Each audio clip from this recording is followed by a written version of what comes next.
Dinefine then as place where people under usual conditions are formed. So, pakikopya po muna.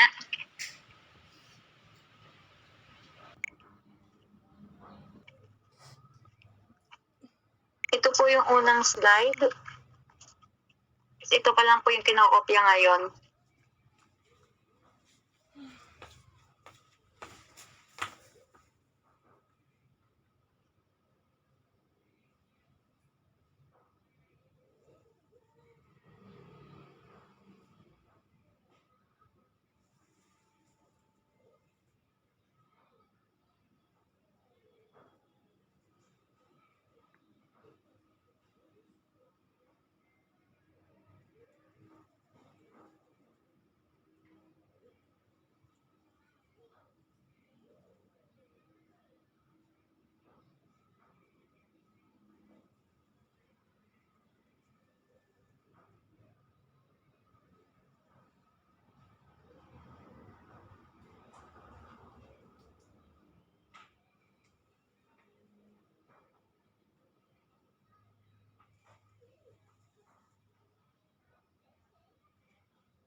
May nakopya pa po?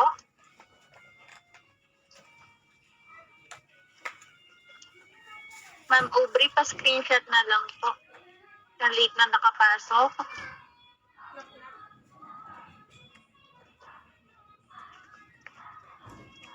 Kita po ba sa inyo yung PowerPoint? Or merong hindi po nagpa-flash?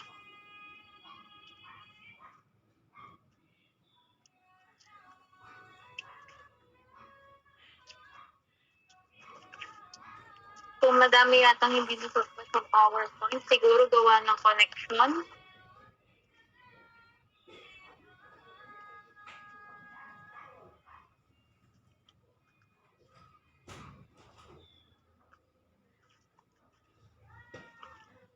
Kita na po?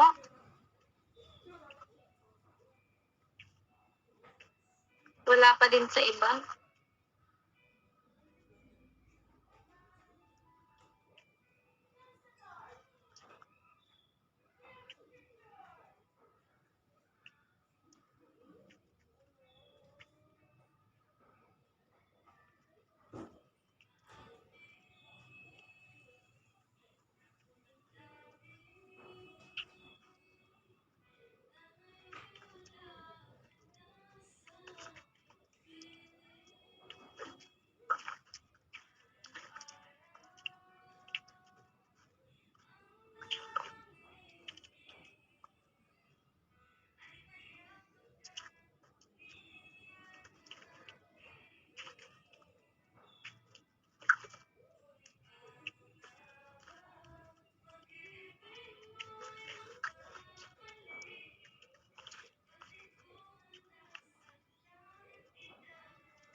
So, di ba, dinefine ng community as group of people with common characteristics? Di ba sabi, with common characteristics, sabi dito, meron din sila ng mga shared beliefs. Shared beliefs. Nandito yung kanilang traditions. Nandito din yung culture. Pag naman sinabing geographical area,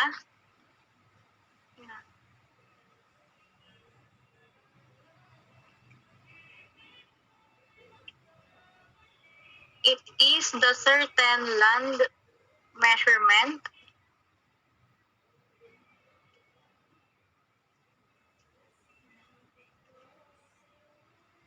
and marks.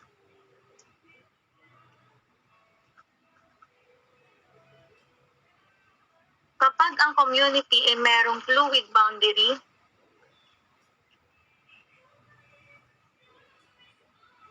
ibig sabihin, meron siyang good standing economy.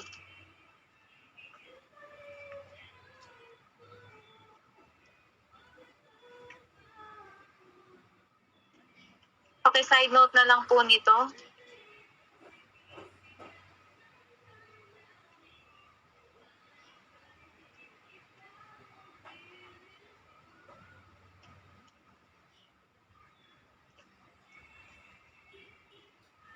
Kita po ba sa iba?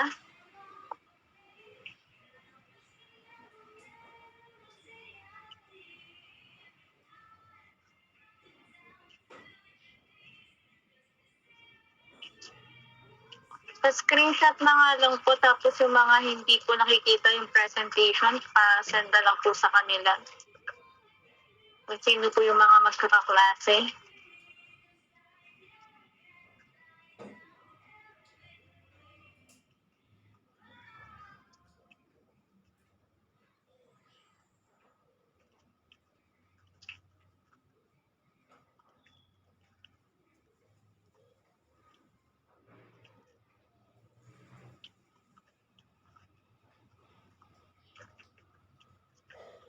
Okay na po, nakopya na.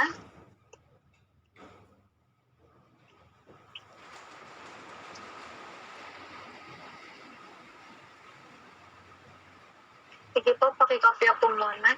Hintayin lang natin yung mga nagsusulat pa.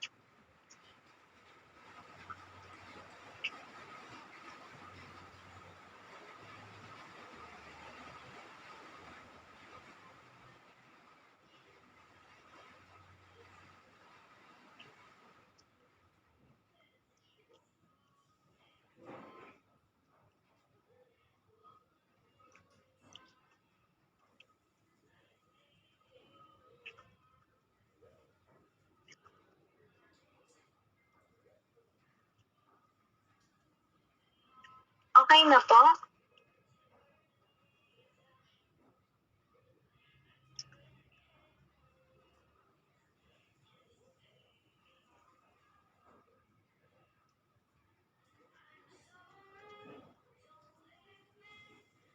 Palakas na din ba ang ulan dyan sa mga inyo?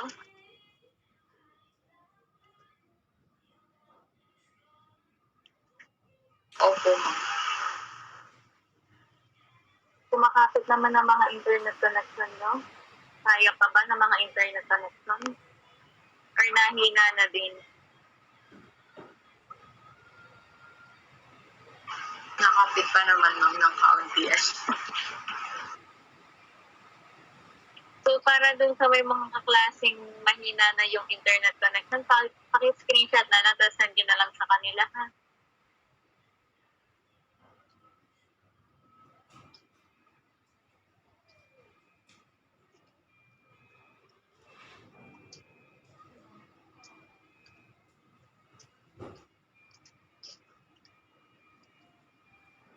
Next na ba? Okay na po ba?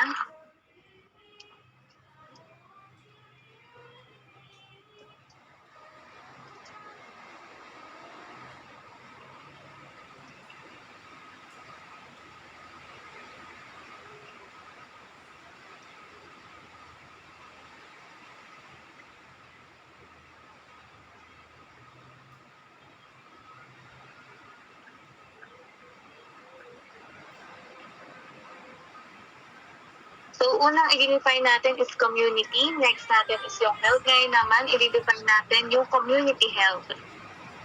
Sabi, ang community health is part of paramedical and medical intervention or approach which is concerted of the health of the whole population. Kung hindi pa yata nagpa-plus,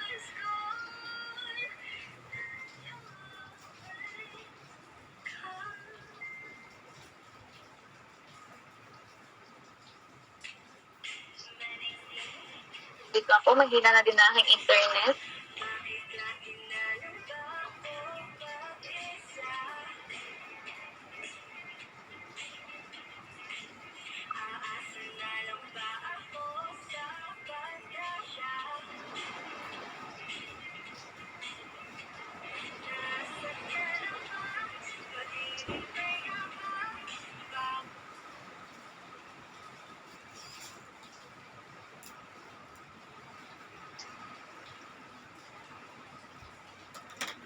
Wait lang po, hindi pa rin nagpa-flash.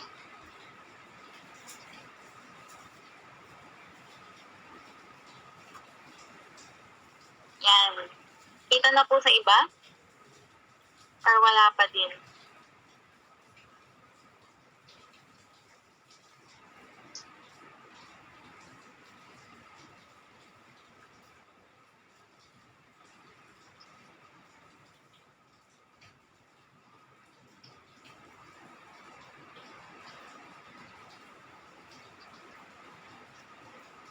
So, Pag sinabi natin community health, ang concern natin is yung health ng whole population. Paki-underline yung health of the whole population.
Okay na po, nakopya?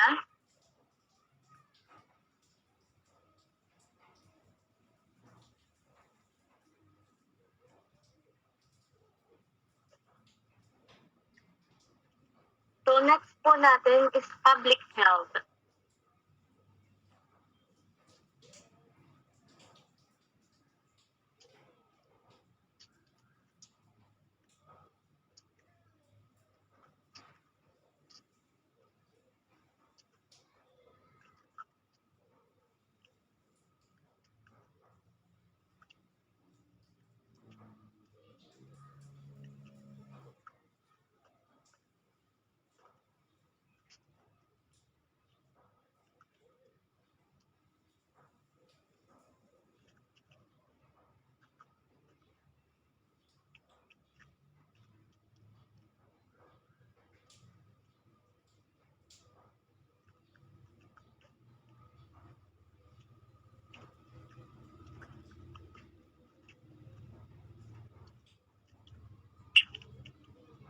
So ayon kay Winslow, public health is science and art of preventing disease.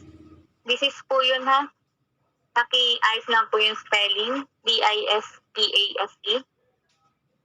Sabi ni Winslow, it is science of art of preventing disease, prolonging life, and promoting health.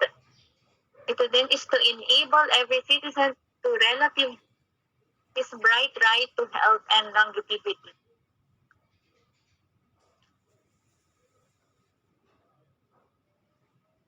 Sabi naman ng WHO, it is the art of applying science in the context of policies so as to reduce inequality in health.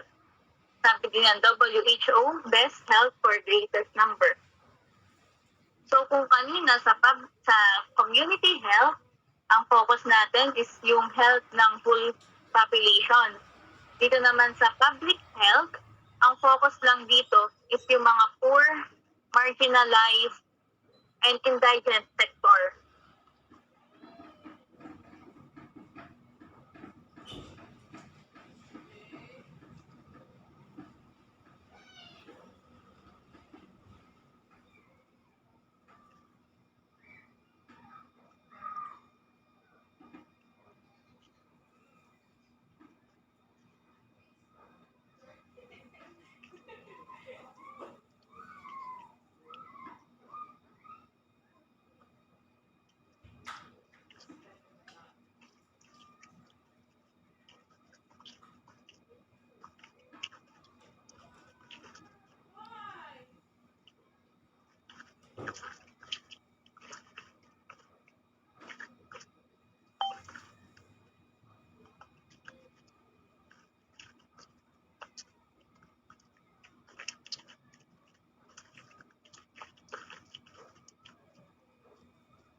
Nakopya na po.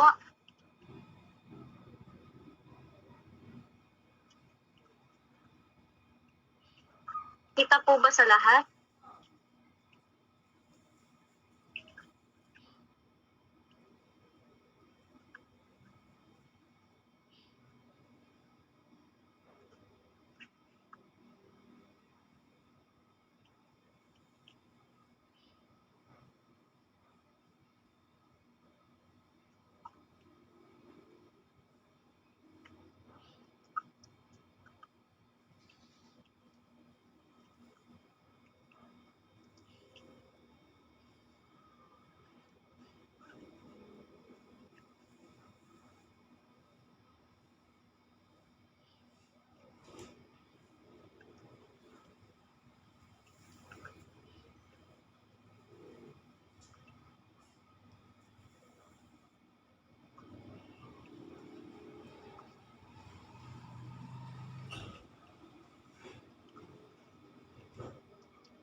Okay na po.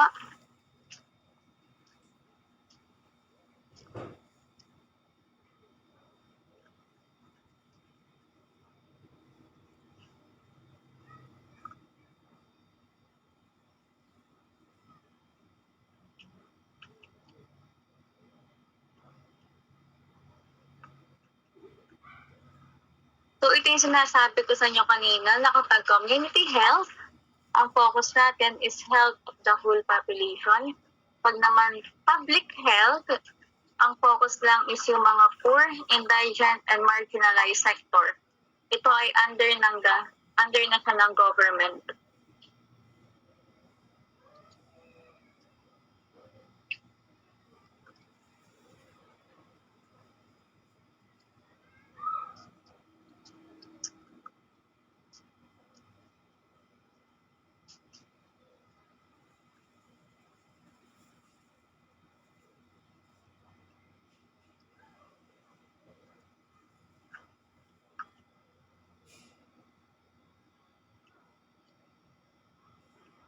Paki-side note na lang po nito.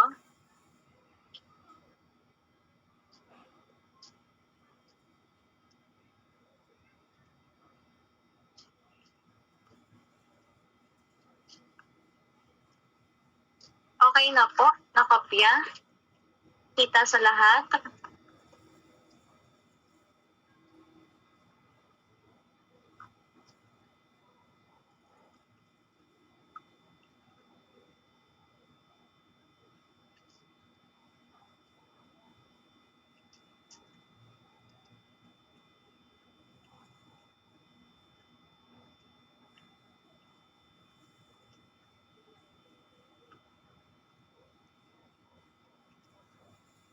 Okay na po.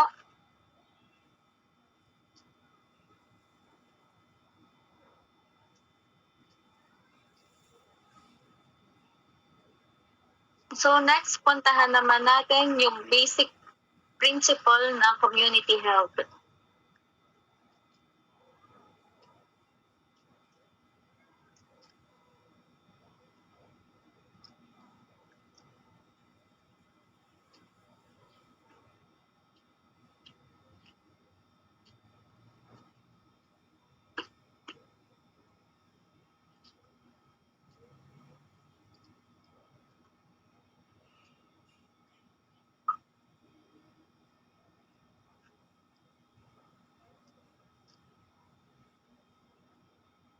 Kita po.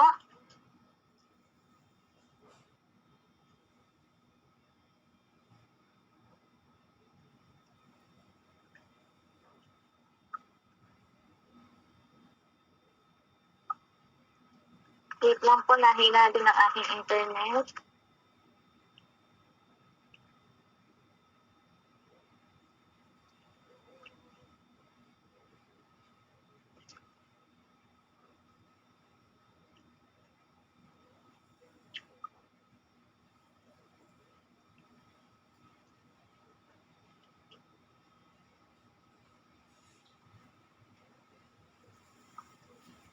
Wala pa din po.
Wala pa din.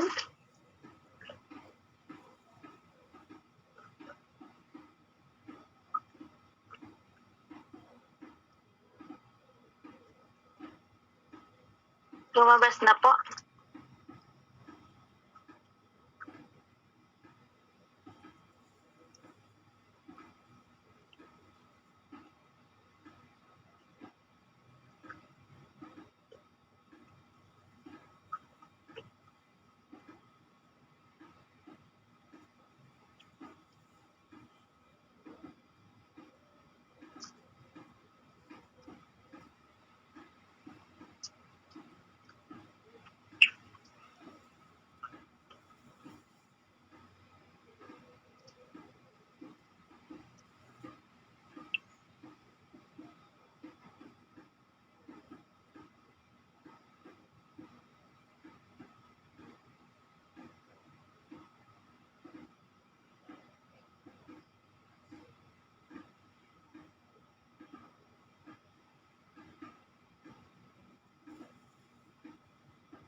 Nakopya na po.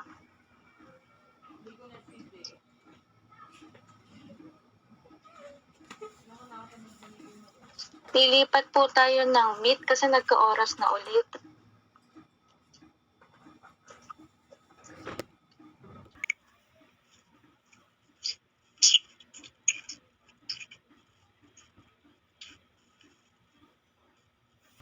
So sabi dito sa principle natin sa community health, community is yung client natin sa community health nursing. Family is the unit of care. Tapos meron tayong 4 ng levels ng clienteles. So mamaya yung 4, pag-uusapan natin. Sabi din dito, yung client is considered as active partner. So paki-underline ng active partner, not passive recipient of care. Natatandaan pa ba yung cornerstone natin ng PHC? Di ba andun yung active community participation? So sa community health, ang client natin is the community. Sila yung active partner natin, not passive. So paki-underline underline po, active partner, not passive recipient. Sabi din dito, community health nursing practice is affected by ongoing changes in public health system.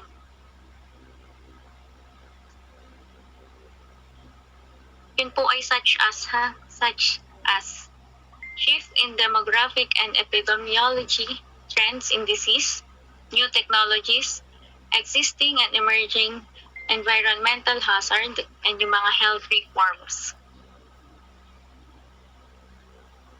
So tatandaan nyo, kapag community health, ang focus natin is the whole population. Ang client natin is the community. Sila yung ating active partner. So next, pag-usapan natin yung levels of clienteles natin. First, meron tayong individual.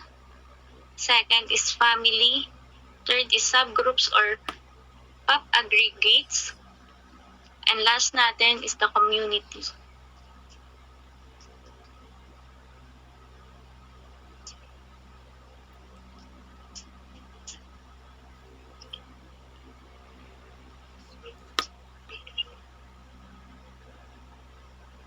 Pag individual, sila ay yung sick or yung well that can acquire the health services.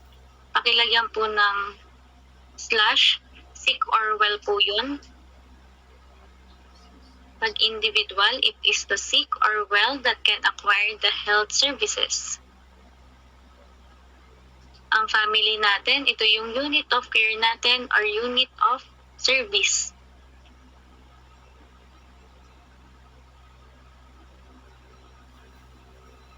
Pag sinabing subgroup, ito yung group of people na may common characteristics. Common din yung kanilang developmental stage and exposure to health problems. Pag sinabi natin community, siya yung ating whole client. Yun yung kabuuan. So yung apat nating clienteles, first is individual, next is family, third subgroup, fourth community.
Kasi baka lumabas sa mga exams.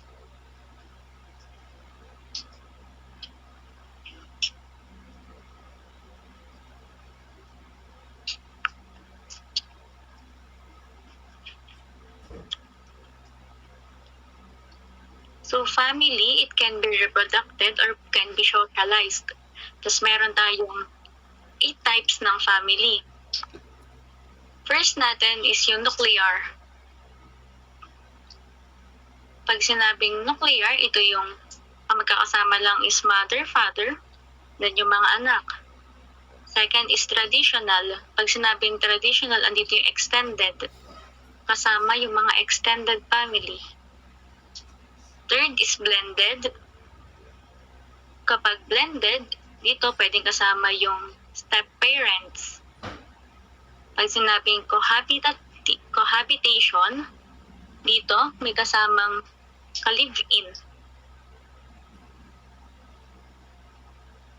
Yung next type natin is dyad. Pag sinabing dyad, sila lang yung mga newlywed, yung mga bagong kasal. Another type din is compound family. Pag sinabing compound, ito yung sa mga Muslim. Pwedeng one husband or two or more wives.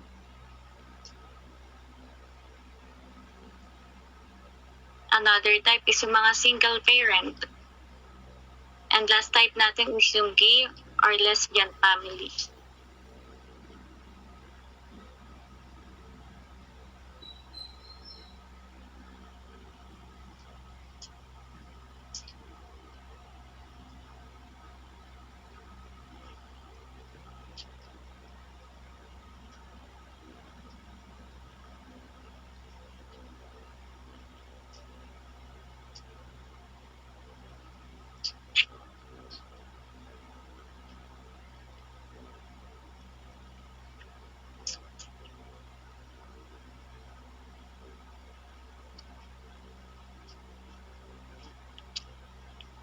Nakopya na po.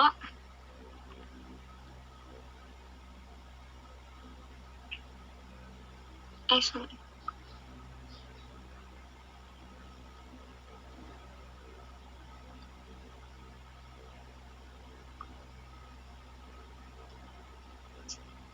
Okay na po, nakopya na.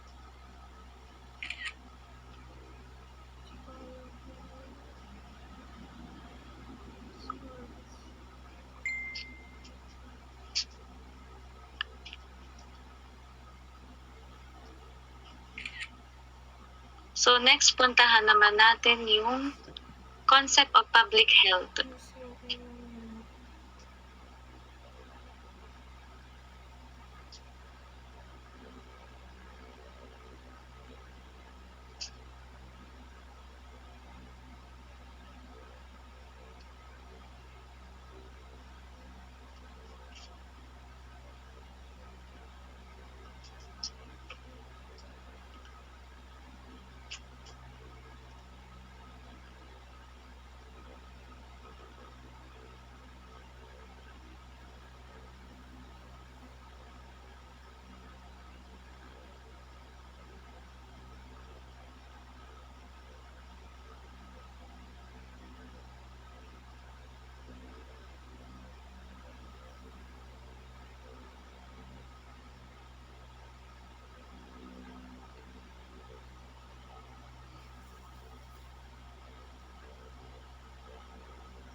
Kopya na po.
So next natin is the Philippine Healthcare Delivery System. Meron tayong two major players. First natin is the public sector. Next is the private sector. Pag sinabi natin public sector, ito yung tax-based. Ito din, sabi nito, healthcare is free, but people pay indirectly through their taxes. So di ba nagbabayad tayo ng tax? Nagbabayad din ba kayo ng tax? Sa mga binibili natin, di ba may mga patong na mga taxes na doon?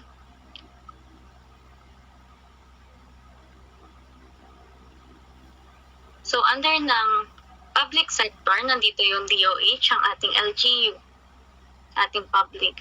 Pag naman sinabi ating private sector, sila ay yung mga market-oriented or yung profit-oriented.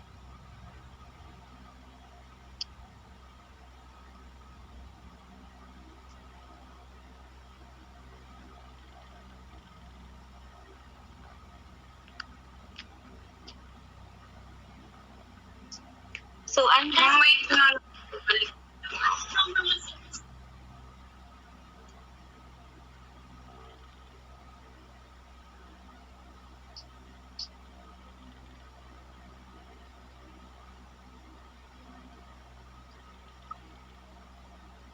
okay na po. Okay na po.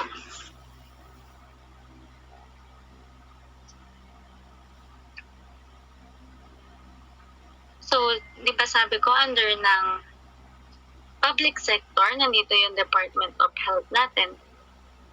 So, Department of Health is the biggest healthcare provider in the country. Siya din yung principal health agency ng Philippines. Siya din a national authority in health, providing technical and other resources assistance. Responsible for ensuring access to basic public health services to all Filipinos. Sila din yung nag-create and nagpo-formulate ng mga health programs. Si Dr. Joseph Abella, siya yung ating first DOH Secretary.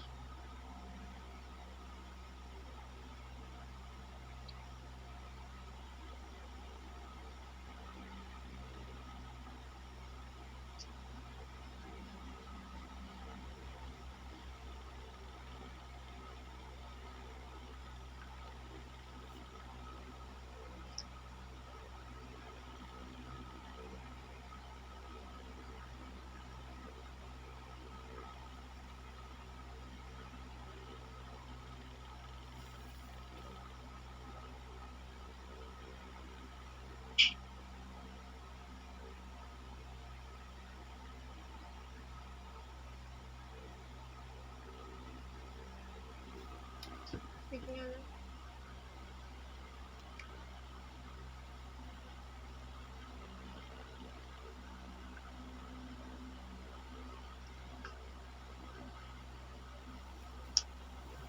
Chorito.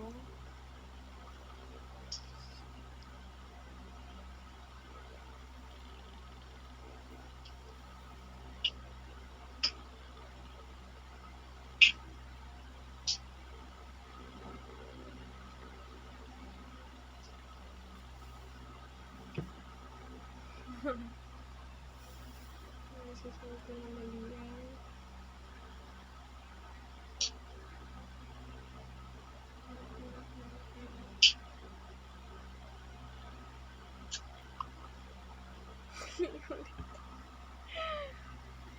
Na-stress ako na. Parang pangal.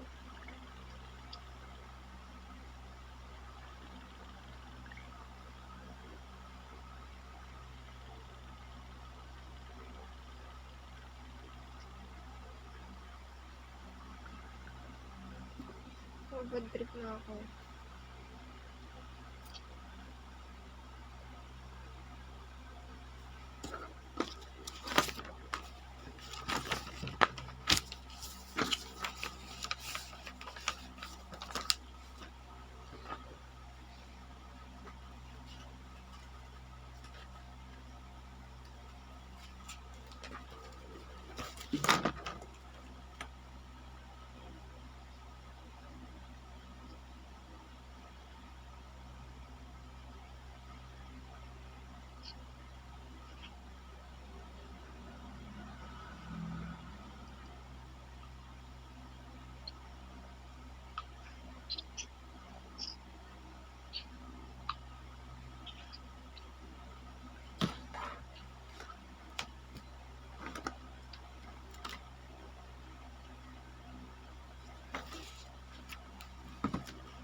Okay na po? Nakopya nung iba?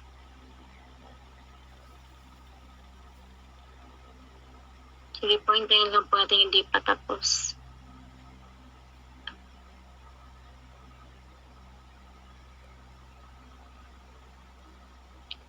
Sino po yung mga taga-MSC po na naandito ngayon?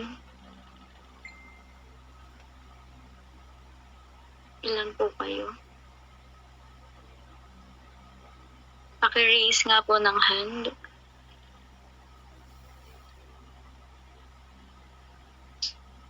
Tatatlo po ang MSC. Ang MSC po kasi nagsabi po sa akin kanina hindi daw po sila makakapasok at makakapag-take daw po ng quiz. Nagkaasikaso daw po ng TOR. So yung mga nandito po ba patapos na pag-aasikaso? Yes po, mga matagal na po. So yung mga kanina nagpaalam o yung mga bago pa na nag-aasikaso. So may ilan din na nagsabi na may submission daw sila ngayon para sa PRC. Ang start po ng filing is August. Wait lang, tapay.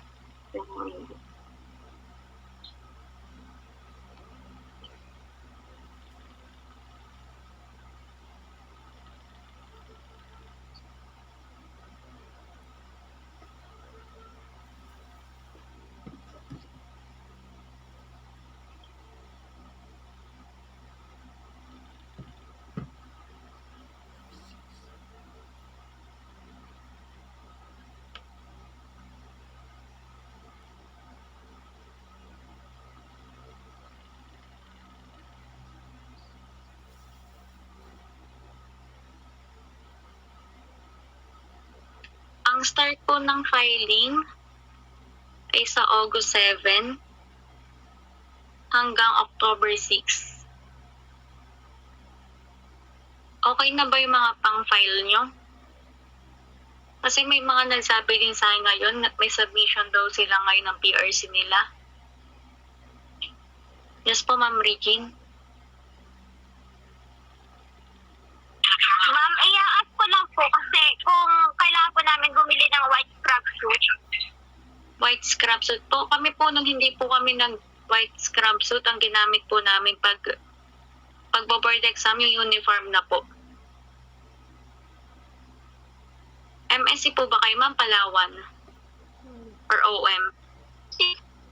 OM po. Yung dress, ay, pang po.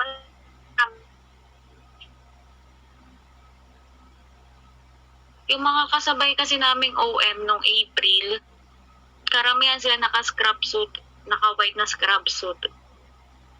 Pero kung meron namang uniform, pwede naman po ang uniform.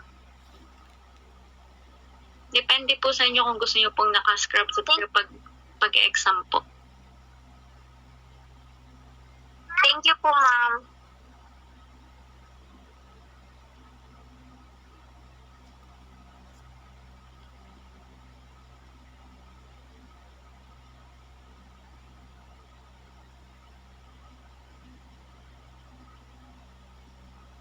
So, ilan nga po yung kailangan mag-submit daw po ng PRC ngayong araw? Parang madami po yun na may hinahabol na deadline po sa school.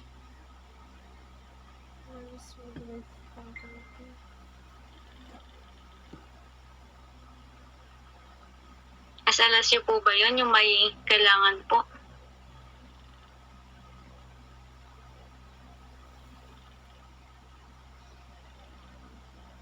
O sige po. Pakikopya na lang po muna hanggang dito sa ating DOH. Tapos, mag-ratio po tayo. Ma'am, tanong lang po. Yes po, ma'am. Ma'am, wala naman pong sinasabi ang PRC na ito yung yung proper na uniform pag magbo-board exam. Choice po Wala namin. naman.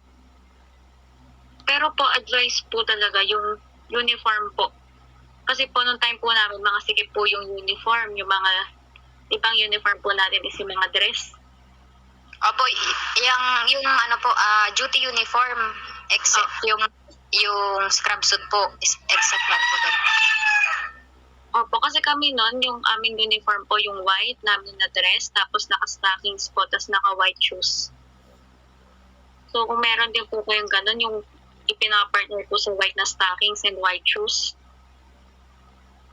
So, pwedeng ganun po yung isuot. Pero meron po talaga na nag-exam po talaga na naka-scrub suits na.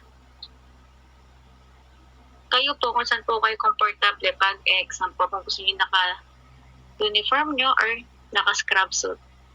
Basta po, naka-buklay po kayo pag-exam.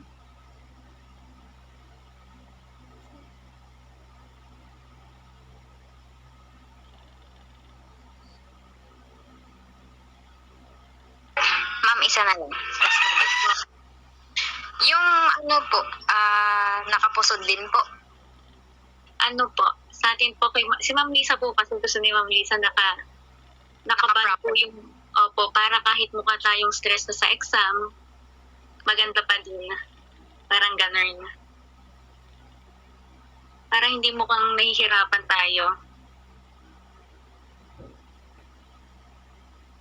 Opo, Ma'am Rena, pwede naman po siguro kung wala po nung uniform na. Lalo na po yung, halimbawa po yung mga matagal na din pong graduates.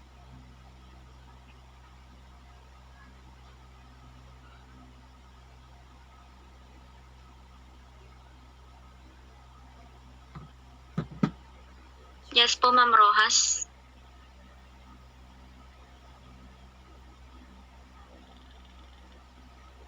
Sorry po, ma'am, napindot lang po. Ay, sige po.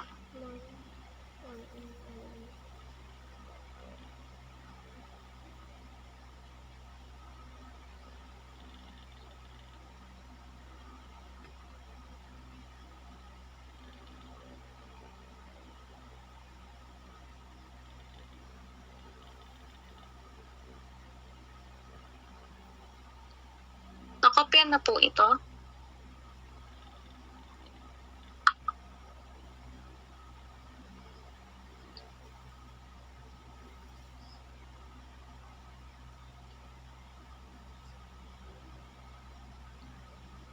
So, last slide po muna para bago tayo mag-ratio. Nandito pa po na po. Ayan.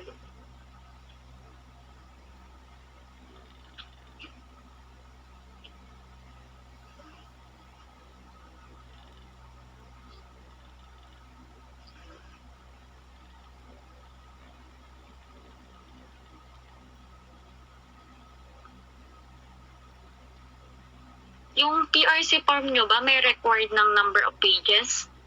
May nire-required na ba? Or kahit umabot ng ilang page, payag pa rin ang PRC? Ano ang sabi sa inyo? Wala po kaming balita, ma'am. Dati po ba, ma'am, ay may required na pages lang?